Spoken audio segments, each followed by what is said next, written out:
며느리의 숨겨둔 비밀을 알게 된 시아버지의 선택. 지금 바로 시작합니다.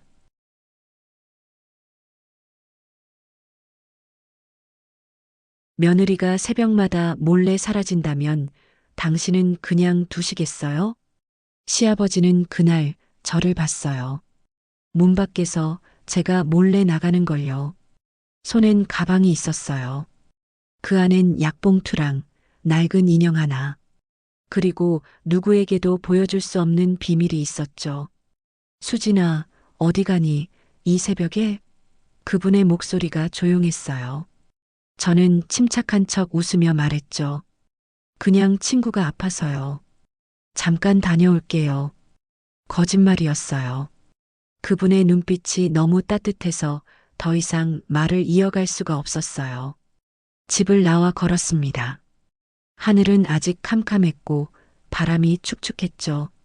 버스를 타고 두 정거장을 지나 작은 골목 안병원으로 향했어요. 그곳은 제 비밀의 장소였어요. 매주 새벽마다 찾아가는 곳. 아무에게도 말하지 못한 이유가 있었죠. 병실 문을 열면 들리는 기계음과 희미한 숨소리. 하얀 이불 속 작은 몸 하나.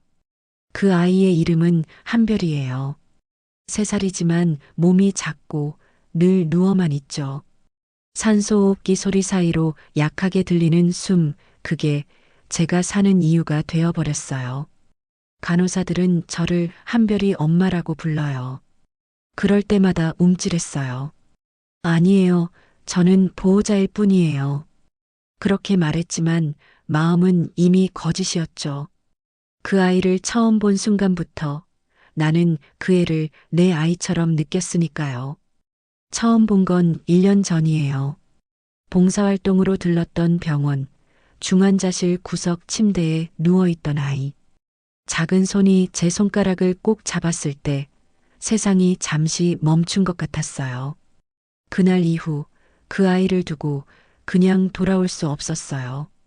누군가 지켜줘야 할 것 같은 마음이 어느새 나를 붙잡았죠. 남편에게는 말하지 않았어요. 늘 바쁘고 감정에 둔한 사람이었으니까요. 그런 일에 감정 쓰지 마가 그의 입버릇이었죠. 시아버지께도 말할 수 없었어요. 그분은 늘 단정하고 고결한 분이었거든요. 그분의 이름에 흠이 생기면 안 된다고 믿었어요. 그래서 저는 매주 새벽마다 병원으로 갔어요. 아이는 여전히 작게 숨쉬고 있었죠. 나는 약을 사고 간식을 두고 조용히 자리에서 일어나 병원을 나왔어요.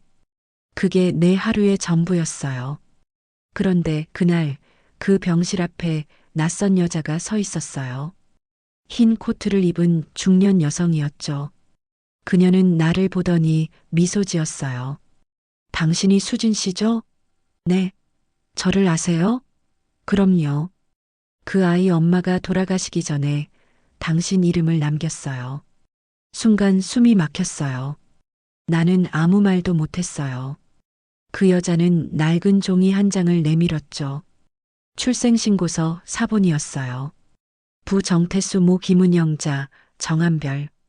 눈앞이 흔들렸어요. 손끝이 떨렸죠. 이건 실수일까요? 우연일까요? 아니면 진실일까요? 비가 내리기 시작했어요. 집으로 돌아오는데 문 앞에 시아버지가 서 있었어요. 수진아, 오늘 늦었네. 괜찮은 거야? 그분의 눈빛은 따뜻했어요. 그럴수록 숨이 막혔죠. 모든 걸 털어놓고 싶었지만 입이 떨어지지 않았어요. 네, 그냥 병원 일이 좀 늦었어요. 그날 이후 나는 매일 밤 그 아이의 이름을 속삭였어요. 그리고 생각했어요. 이건 우연이 아니야. 아버님이 모르고 계신 거야. 하지만 이걸 말할 수 있을까? 비밀은 그렇게 시작됐어요. 숨기면 숨길수록 점점 더 나를 잠식하는 비밀이었죠. 그리고 그게 아버님의 세상을 바꾸게 될 줄은 몰랐어요. 그날 이후 나는 매 순간 누군가가 나를 지켜보는 기분이었어요. 특히 시아버지의 시선이요. 그분은 여전히 다정했지만 그 다정함 사이에 어딘가 낯선 온도가 느껴졌어요. 요즘 피곤해 보인다, 수진아. 그 한마디가 그렇게 무서울 줄은 몰랐어요. 혹시 뭘 아시는 걸까? 가슴이 두근거렸죠. 식탁에서도 그분의 눈이 내 손끝을 따라 움직였어요. 젓가락이 덜덜 떨려 밥을 하나 제대로 집지 못했죠. 남편 출장 간 지도 꽤 됐지? 네, 이번 주면 돌아올 거예요. 그래. 그럼 혼자 있을 때 너무 늦게 나다니지 마라. 그 말 한마디에 속이 싸늘하게 식었어요. 마치 나다니는 걸 이미 보고 있었다는 말투였죠. 그날 밤 잠을 청하려던 찰나에 문틈으로 불빛이 새어나왔어요. 시아버지 방이었어요. 낮게 중얼거리는 소리가 들렸죠. 정태수 한별, 이게 무슨 일이람. 순간 심장이 쿵 내려앉았어요. 분명 제 방 서랍에 한별이의 서류 사본이 있었거든요. 그걸 보신 걸까요? 다음 날 아침 식탁 위엔 메모 한 장이 놓여 있었어요. 수진아, 아버지 좀 보고 가라. 짧은 글씨였지만 그 필체엔 무거운 기운이 담겨 있었어요. 거실 문을 열자 시아버지가 조용히 앉아 있었어요. 손엔 사진 한 장이 들려 있었죠. 한별이 병실 앞에서 제가 웃고 있는 사진이었어요. 병원 CCTV 캡처처럼 보였어요. 수진아. 그분의 목소리가 낮고 떨렸어요. 이 아이 너랑 무슨 관계냐? 그게 그냥 아픈 아이를 돕고 있을 뿐이에요. 그런데 왜 내가 보호자로 돼 있니? 그 한마디에 가슴이 철렁 내려앉았어요. 말문이 막혔어요. 그건 사정이 좀 있어서요. 사정이라 그분은 잠시 나를 바라보다 말했어요. 남편은 알아? 아니요. 왜 숨겼니? 그 질문에 눈물이 났어요. 그냥 말할 자신이 없었어요. 그건 거짓이 아니었어요. 정말 그랬어요. 그분은 한숨을 길게 내쉬며 고개를 숙였어요. 그래, 알았다. 하지만 더는 거짓말하지 마라. 그날 밤 잠들지 못했어요. 거실 커튼 뒤로 희미한 불빛이 새어나오고 그분의 그림자가 서성이는 게 보였죠. 마치 무언가를 고민하는 모습이었어요. 그리고 다음 날 병원에서 전화가 왔어요. 수진 씨, 오늘 보호자 변경 서류 받아야 해서요. 혹시 어제 연락 오신 분이 아버님이 맞으신가요? 순간 등골이 서늘해졌어요. 무슨 말씀이세요? 어제 오셔서 본인이 아이 가족이라고 하셨어요. 심장이 멈추는 줄 알았어요. 그분이 병원에 다녀오신 거예요. 그리고 아이를 본 거예요. 그 얼굴을 직접. 집으로 돌아왔을 때 거실불이 켜져 있었어요. 시아버지가 혼자 앉아 계셨죠. 테이블 위엔 제가 한별이와 찍힌 사진이 올려져 있었어요. 그분은 사진을 한참 바라보다 천천히 말했어요. 수진아.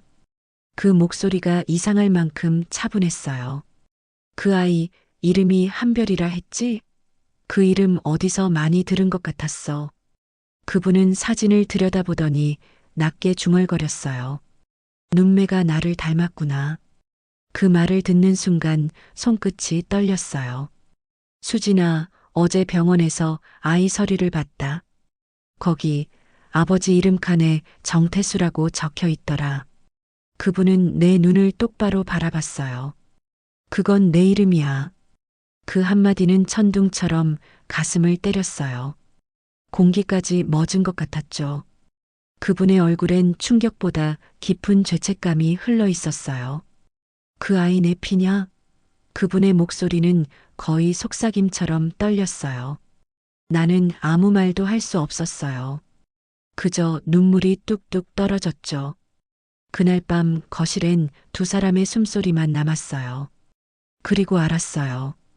이제 비밀은 나만의 것이 아니란 걸요. 그분의 과거와 나의 현재가 서로에게 얽히기 시작한 거였어요. 그날 밤 시아버지는 방에 들어가 아무 말이 없었어요. 문틈 아래로 새어나오던 불빛은 새벽 3시가 넘어서야 꺼졌어요. 저는 한숨도 못 잤어요. 이제 모든 걸 말해야 하는 걸까? 하지만 그걸 말하는 순간 그분의 인생이 무너질 수도 있었어요. 다음 날 아침 식탁 위엔 찬밥 한 그릇만 덩그러니 놓여 있었어요. 그분은 이미 나가고 없었죠. 방 안엔 어젯밤 꺼지지 않은 스탠드와 구겨진 사진 한 장이 떨어져 있었어요. 사진 속 여자는 낯익은 얼굴이었어요. 한별이 어머니, 김은영 씨. 나는 사진을 손에 쥐고 멍하니 서 있었어요. 그때 기억이 떠올랐어요. 1년 전 처음 그 여자를 만났던 날. 그날도 봉사활동으로 병원에 갔어요. 작고 마른 여자가 아이 곁을 지키고 있었죠. 눈 밑엔 피로가 가득했고 손엔 주사 바늘 자국이 가득했어요. 괜찮으세요? 내가 조심스레 물었을 때 그녀는 미소 지으며 말했어요. 이제 좀 괜찮아요. 근데 그 애는 모르겠어요. 그녀는 아이 머리를 쓰다듬으며 속삭이듯 중얼거렸죠. 그 사람을 닮았어요. 그날은 그냥 그런 말인 줄 알았어요. 하지만 몇 달 뒤 그녀가 세상을 떠나기 직전 날을 불러 마지막 말을 남겼어요. 그 아이의 아버지 이름을 꼭 기억해요. 누구신데요? 정태수 그 사람이에요. 그때는 믿지 않았어요. 그 이름이 내 시아버지 이름이니까요. 그분은 늘 올곧고 단정한 분이었어요. 그런 분이 그런 일을 했다는 게 도무지 상상이 되지 않았어요. 하지만 그녀는 내 손을 잡고 눈을 감기 직전 이렇게 말했어요. 이건 원망이 아니라 부탁이에요. 그 사람은 몰랐을 거예요. 그냥 그 아이를 지켜줘요. 그날 이후 나는 병원을 떠나지 못했어요. 남편에겐 말하지 않았어요. 그리고 매주 새벽마다 그 아이를 보러 갔어요. 그게 내 죄이자 약속이었어요. 그렇게 시간이 흘렀고 오늘에 이른 거죠. 밤이 깊었어요. 거실에서 물소리가 들렸어요. 시아버지가 돌아오셨나 싶어 나가보니 그분은 세탁기 앞에 앉아 있었어요. 젖은 손으로 사진을 들고 있었죠. 사진의 잉크가 물에 번져 얼굴이 흐릿하게 지워지고 있었어요. 아버님, 그분은 천천히 고개를 들었어요. 눈가가 붉게 젖어 있었어요. 그 여자를 기억하네. 그분은 조용히 중얼거렸어요. 김은영 20살 때였지. 그때는 그냥 젊고 어리석었어. 그분의 목소리가 떨렸어요. 그녀가 그 아이를 낳았을 줄은 몰랐어. 아무도 말해주지 않았으니까. 그녀가 사라진 줄만 알았어. 그분은 이마를 짚으며 말을 이었어요. 그 아이가 내 피라면 내가 짓밟은 인생이 하나 더 있다는 뜻이구나. 나는 아무 말도 못했어요. 그분의 어깨가 너무 작아 보였어요. 평생 바르게 살아온 사람이 순간의 과거 앞에서 무너지는 걸 나는 처음 봤어요. 수진아. 그분은 내 이름을 불렀어요. 너는 언제부터 알고 있었니? 1년 전이에요. 왜 말하지 않았지? 말하면 아버님이 무너질까 봐요. 남편도 집안도 다 같이 상처받을까 봐요. 그분은 고개를 숙인 채 오랫동안 아무 말도 하지 않았어요. 그리고 한참 뒤 낮게 웃으며 말했어요. 넌 참 어른이구나. 그 웃음은 슬펐어요. 눈물보다 더 아픈 웃음이었죠. 그날 밤 그분은 제 방 앞에 봉투 하나를 두고 가셨어요. 열어보니 낡은 통장 하나와 짧은 쪽지가 들어 있었어요. 그 아이의 병원비는 내가 낼게. 넌 이제 마음의 짐을 내려놔라. 이건 내 죄의 몫이다. 그 쪽지를 읽는데 눈물이 멈추지 않았어요. 그분은 아무 말 없이 제 비밀을 품어주셨던 거예요. 하지만 그때는 몰랐어요. 그분이 그 선택 때문에 얼마나 큰 고통을 겪게 될지, 그리고 그 비밀이 결국 한 사람의 목숨을 바꾸게 될 거란 거요. 며칠 동안 시아버지는 아무 말이 없었어요. 출근도 하지 않고 식사도 거르셨어요. 집안은 숨소리조차 조심스러웠어요. 그러던 어느 날 갑자기 그분이 말했어요. 내일 병원에 같이 가자. 그 한마디에 손이 멈췄어요. 그 아이 내 눈으로 다시 봐야겠다. 나는 끝까지 말리고 싶었어요. 하지만 그분의 눈빛은 단단했어요. 그건 책임을 짊어진 사람의 눈빛이었어요. 병실 문을 열었을 때 아이의 작은 손이 공중을 허공에 그리며 움직였어요. 그 손을 본 순간 시아버지는 굳었어요. 한참을 아무 말 없이 서 있더니 조용히 침대 곁으로 다가가 그 아이의 머리를 쓰다듬었어요. 이 녀석이 나 닮았네. 그 목소리는 거의 속삭임이었어요. 간호사가 놀란 듯 바라봤지만 그분은 아무렇지 않게 아이의 손을 꼭 잡았어요. 그날 이후로 시아버지는 매일같이 병원에 갔어요. 직접 간병인을 고용하고 치료비를 냈어요. 병실 침대 머리맡엔 보호자 정태수라는 이름이 적혔죠. 나는 불안했어요. 이 비밀이 더는 비밀로 남지 못할 거라는 걸 알고 있었어요. 병원 사람들 사이에서 이미 소문이 퍼지고 있었거든요. 그 남자, 그 아이 아버지래. 며느리랑 같이 병원 다닌다더라. 속삭이는 목소리가 귀에 맴돌았어요. 그때마다 가슴이 쿵쾅거렸어요. 며칠 뒤 남편이 집으로 돌아왔어요. 출입문이 열리는 소리에 숨이 멎을 것 같았어요. 그는 여행 가방을 내려놓고 말했죠. 아버지 요즘 병원 다니신다던데 무슨 일 있어? 손에 쥔 컵이 덜덜 떨렸어요. 그게 몸이 좀 안 좋으셔서요. 아까 병원 간호사가 전화했어. 그의 표정이 굳어 있었어요. 아버지가 보호자로 등록돼 있던데 아이 이름이 정한별이라더라. 심장이 철렁 내려앉았어요. 숨이 막혀 아무 말도 할 수 없었어요. 그 아이, 내가 아는 애야? 그의 목소리가 높아졌어요. 수진아, 대답 좀 해. 아버지가 왜 그런 아이를 돌보는 거야? 그때 시아버지가 방에서 나오셨어요.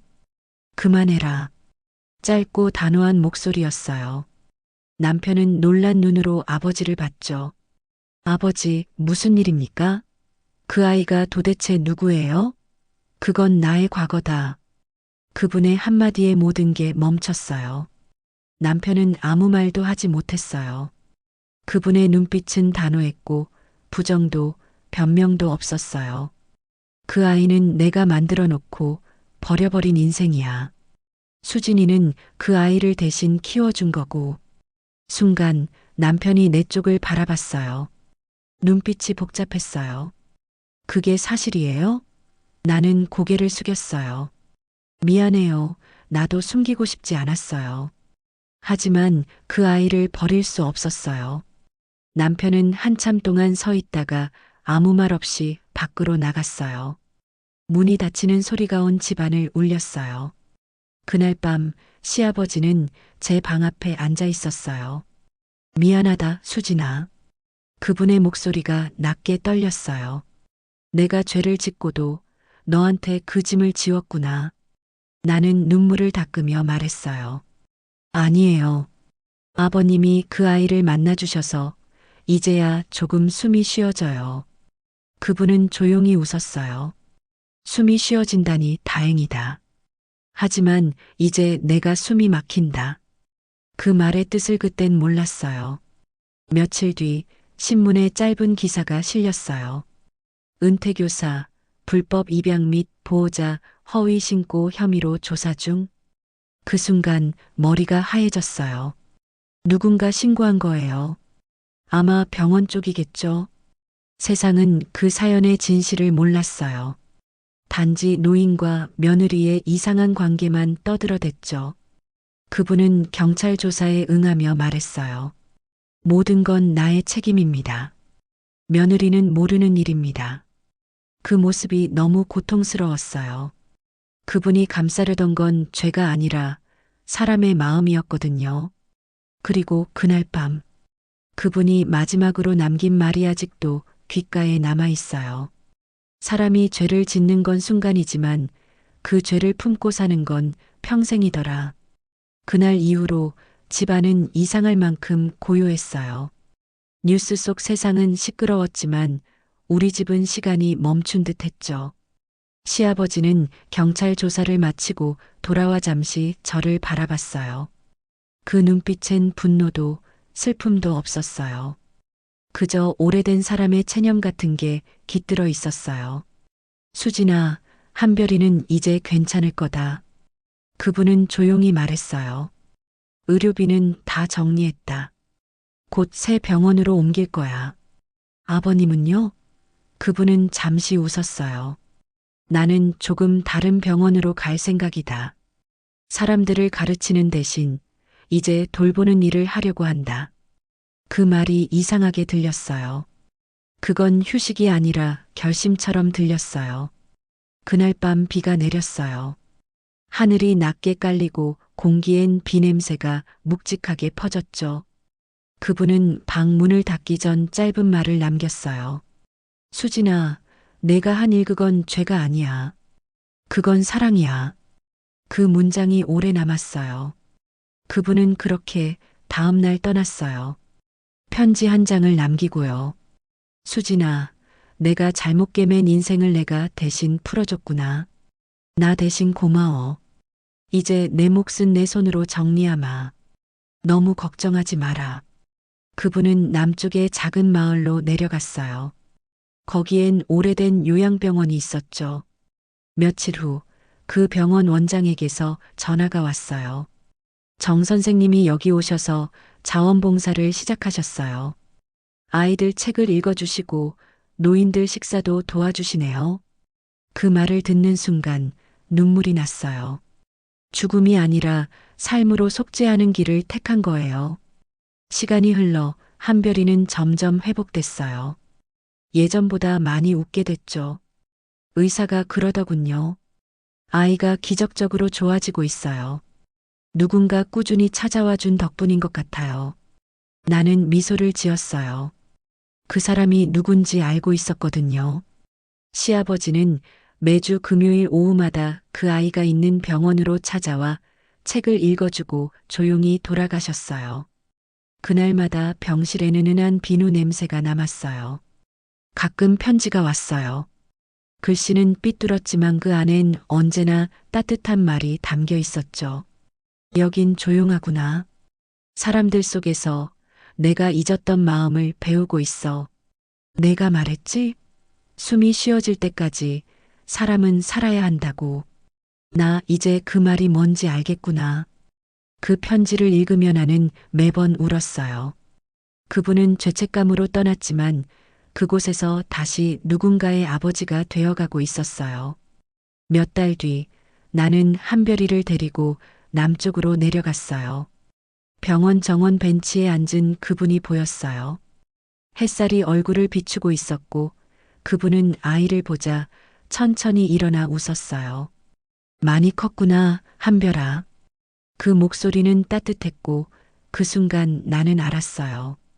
속죄는 끝나지 않았지만 사랑은 계속되고 있다는 거요. 그날 해질녘 나는 조용히 속삭였어요. 아버님 감사합니다. 그리고 이제 그만 괜찮으셔도 돼요. 그분은 미소를 지으며 고개를 끄덕였어요. 노을빛이 얼굴에 스며 있었죠.